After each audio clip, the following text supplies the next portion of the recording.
नमस्कार, स्वागत है आपका। आप देख रहे हैं CNBC आवाज। मैं हूं मनीषा गुप्ता। और अक्षय तृतीया के मौके पर ज्वेलरी बाजार में कैसी है डिमांड और किन किन ज्वेलरीज में ग्राहकों की ज्यादा दिलचस्पी दिखी है, इस पर चर्चा करने के लिए हमारे साथ लक्ष्मी डायमंड के चेयरमैन MD चेतन मेहता। चेतन जी, आपके लिए अब ये सवाल है, और जैसे राजेश जी ने कहा कि सबसे बड़ी जो खरीदारी हुई है वो साउथ इंडिया में ही हुई है। सबसे बड़े बड़े नंबर्स, भीड़, लाइनें, वो सब साउथ इंडिया से बनती हुई नजर आई हैं।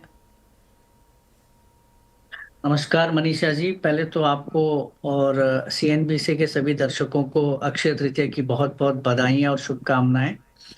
और जैसे राजेश भाई ने कहा कि ये जो अक्षय तृतीया का पर्व है ये साउथ इंडिया से ही चालू हुआ है, तो कहीं ना कहीं साउथ इंडिया में जो इमोशनल कनेक्ट है अक्षय तृतीया के प्रति बहुत ज़्यादा है। और जब हम कोई इमोशंस की बात करते तो इमोशंस कई तरीके के होते हैं। तो ये परचेज को लेकर, सोने चांदी के और हीरों की परचेज को लेकर इमोशंस बहुत ज़्यादा बरकरार है साउथ इंडिया में। हाल ही का मार्केट हम इस बार इतनी बड़ी उम्मीद नहीं कर रहे थे कि क्योंकि जैसे जियोपॉलिटिकल टेंशन्स थे और मार्केट का जो सिनेरियो था, और काफ़ी ज्वेलर्स लोग इतनी उम्मीद करके नहीं बैठे थे जितनी उम्मीद इस बार सेल हुई है। और मार्केट बहुत अच्छा खुला है। और वॉल्यूम वाइज की बात करें तो लास्ट टाइम से जितना वॉल्यूम हुआ उतना ही वॉल्यूम हुआ है। क्वांटिटी में कुछ जगह क्वांटिटी में 10-15% की कटौती भी हुई है। कुछ जगह जितनी क्वांटिटी लास्ट ईयर सेल हुई वही क्वांटिटी इस साल भी सेल हुई है। तो कहीं ना कहीं साउथ इंडिया के लिए बहुत बहुत बढ़िया ये वेलकम सीजन रहा है, क्योंकि काफ़ी टाइम से ज्वेलरी का मार्केट जो ढिला हुआ था उसको एक नई ऊंचाई और एक शुरुआत अच्छी मिली है। तो साउथ इंडिया में बहुत अच्छा सेल रहा। और आज कल फर्स्ट डे था तो कल बहुत ज्यादा भीड़ थी, और आज सेकेंड डे है। और आज भी अगर मैं देखूं तो काफी लोग जो कल नहीं पहुंच पाए दुकानों पे आज पहुंचे हुए हैं। तो इस उम्मीद को कायम रखते हुए ज्वेलरी की जो अप्रैल के नए वर्ष की शुरुआत है बहुत बढ़िया हुई है। और साउथ इंडिया में मुझे लग रहा है इस साल बल्ले बल्ले होने वाली है। राइट, साउथ इंडिया में बल्ले बल्ले होने वाली है। चेतन जी, पहले ऐसा माना जाता था कि लोग धनतेरस पे चांदी लेते हैं, अक्षय तृतीया पे गोल्ड लेते हैं, इस तरह से इसे बनाया गया है। लेकिन अब gold, silver, platinum, diamond, coloured stones, gem stones, लोग सब कुछ लेते हैं। तो आप कहेंगे वो बुके थोड़ा सा बड़ा हुआ है? मनीषा जी, पहले तो एक माँ बाप के 10 बच्चे हैं, 10 में से कोई भी चुन लो समान ही होते हैं। तो मुझे तो लगता है एज ए ज्वेलर फेटर्निटी सबको एक बहुत अच्छा मौका मिला है। बुके बहुत बड़ा हुआ, चाहे कुछ भी ले, जेमोन ज्वेलरी इंडस्ट्री के लिए सोना ले, हीरा ले, जेम स्टोन, कलर स्टोन, कुछ भी ले, ये कहीं ना कहीं जेमसन ज्वेलरी का इन्वेस्टमेंट के लिए बहुत अच्छी बात है। और बुके भी बड़ा हुआ है, और अपने पॉकेट साइज के हिसाब से लोग अपनी कोई कोई चांदी खरीद रहा है, कोई सोना खरीद रहा है। तो ये बहुत बेहतरीन बात है। और मुझे लगता है काफी ज्यादा ऑप्शन होने से मार्केट की साइज और बड़ी होती है, ऐसा मेरा मानना है मनीषा जी। ओह एब्सोल्युटली। और जहाँ तक आपने चेतन भाई की बात करी, हाँ, मैंने किसी को इतनी ज़्यादा ज्वेलरी पहनते हुए नहीं देखा। सारी फिंगर्स में वो रिंग्स पहनते हैं, चेन्स भी पहनते हैं, ब्रोच भी लगाते हैं, वो चलती फिरती अपनी दुकान की पिच कर रहे होते हैं।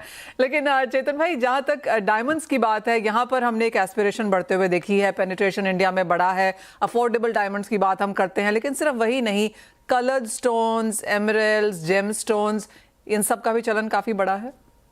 यस मनीषा जी, राजेश भाई ने जैसे कहा है कि पहले आपने भी कहा कि 40 इयर्स के बाद उनके उम्र वाले लोग जाके परचेजिंग करते थे। अभी बहुत सारे लोग अपडेटेड हो गए और बहुत ज्यादा पारदर्शिता आ गई, बहुत ज्यादा क्लैरिटी हो गई है बिजनेस में। सर्टिफिकेशन हो गया, हॉलमार्क हो गए, और सबको सब पता है। तो कहीं ना कहीं ये सब होने से इंडस्ट्री बहुत बड़ी है। पारदर्शिता होने से लोगों में कॉन्फिडेंट आ गया। अब कोई भी कहीं पर भी जाके, अब जैसे एक कोई आईफोन लेने जा रहा है तो उसे पता चल गया इनवॉइस के साथ हमें क्या क्या देखना है। तो वैसे एक ज्वेलरी लेने वाले को भी पता चल गया कि हॉलमार्क देखना है, सर्टिफिकेशन देखना है। और डायमंड का मार्केट तो आप 1-1.5 साल से देखें बहुत स्थिर है, और लोगों की एस्पिरेशन भी बहुत बड़ी है। और जो मिडिल क्लास है या उससे मिडिल क्लास से भी नीचे लोगों ने बहुत सारी डायमंड ज्वेलरी की परचेज, जैसे जैसे गोल्ड प्राइजेस ज्यादा होते हैं तो कहीं ना कहीं डायमंड की डिमांड ज्वेलरी की ज्यादा होती है, बिकॉज कम वजन में हीरे की ज्वेलरी आ जाती है। तो कहीं ना कहीं ये जो डिमांड है इस बार लाइटर वेट डायमंड ज्वेलरी और मिड सेगमेंट ने बहुत अच्छा किया है। और डायमंड ज्वेलरी की डिमांड मैं रियली बोलूं 1-1.5 साल में बहुत ज्यादा बढ़ी है कंपेयर टू हम 1-1.5 साल पहले जो देख रहे थे मार्केट को। अभी मार्केट बहुत बड़ा हुआ है डायमंड ज्वेलरी का।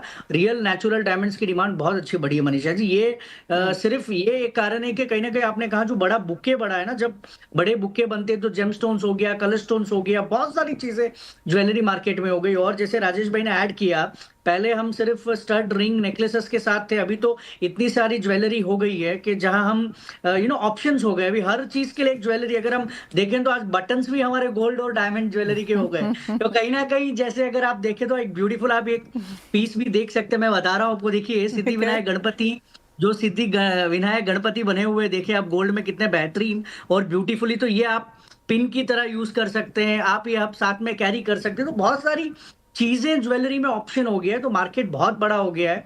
तो ये कहीं ना कहीं हमारे लिए, हमारे मार्केट के लिए बहुत बड़ी बात है मनीषा जी।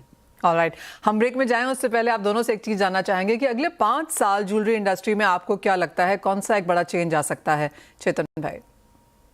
मैं 5 नहीं, मैं 10 साल का कह सकता हूँ कि ये मार्केट बहुत बड़ा होने वाला है। लोगों ने सोचा भी नहीं होगा उतना बड़ा मार्केट होने वाला है। और हर टाइम राइट टाइम में इन्वेस्ट करने के लिए आप कोई टाइम ना छोड़े। ये टाइम अच्छा नहीं है, बुरा नहीं है, बहुत बड़ी इंडस्ट्री होने वाली है। बिकॉज कहीं ना कहीं हमको ये समझना होगा कि शादियां बंद नहीं होने वाली है, घर पे त्योहार बंद नहीं होने वाले हैं। तो कहीं ना कहीं सोना चांदी हीरा जवरात हमारे जिंदगी के साथ और जिंदगी के बाद हमेशा रहने वाले ही हैं। तो कहीं ना कहीं हमारी इंडस्ट्री 10 सालों के लिए बहुत बड़ी और बूम होने वाली, ये मेरा मानना है।